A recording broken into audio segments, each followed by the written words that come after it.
C'est intéressant cette question de l'intuition parce que par essence, on est dans quelque chose de subtil. Donc pour moi, l'intuition, c'est réussir déjà à frayer finalement l'accès à cette petite voix intérieure, qui est la voix du cœur, qui est la voix qui, quand elle s'exprime, elle sonne juste. C'est apaisant, les choses elles sont bouclées, on dit oui c'est ça, voilà je sais, en fait je sais. Mais ça se travaille, ça se cultive, ça se défriche d'une certaine manière, parce que surtout dans notre époque et dans notre modèle, on est vraiment conditionné à être dans un emballement des pensées, donc c'est pas toujours évident de discerner, mais en fait quand on la ressent, l'intuition, elle n'a pas le même goût, elle n'a pas le même ton, elle n'a pas la même saveur, elle n'a pas la même couleur, elle a une force en fait d'évidence qui apaise tout de suite. Avoir un accès, j'ai envie de dire, propre à son intuition, il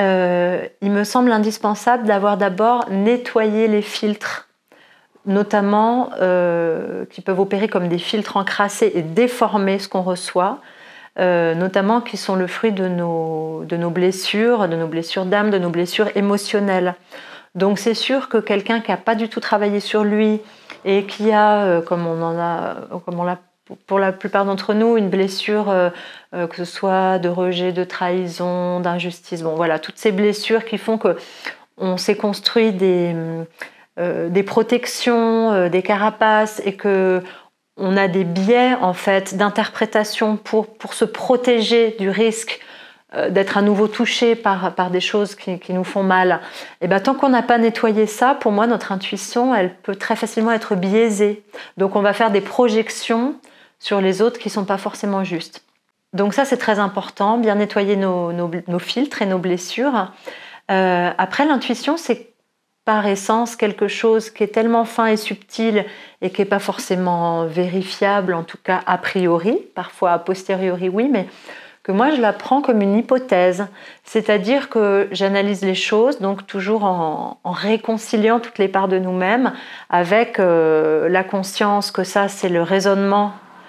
qui opère et que la raison me dit ça, et puis mon intuition elle me dit ça, donc je regarde l'ensemble. Et je me dis, bon, par rapport à ça, qu'est-ce qui me semble juste de faire ressortir finalement en synthèse? Et je le prends comme une hypothèse, c'est-à-dire que s'il n'y a pas beaucoup de risques, je vais me dire, bah, tiens, je vais suivre mon intuition. Et puis je verrai bien si j'avais raison ou pas. Et puis parfois, si l'intuition me dit un truc qui est un peu plus risqué, moi, au stade où j'en suis, je me dis, bon, je vais quand même mesurer les risques et prendre une décision qui tienne compte des différentes options de risque et que je sache quel risque je prends. Et puis, à force,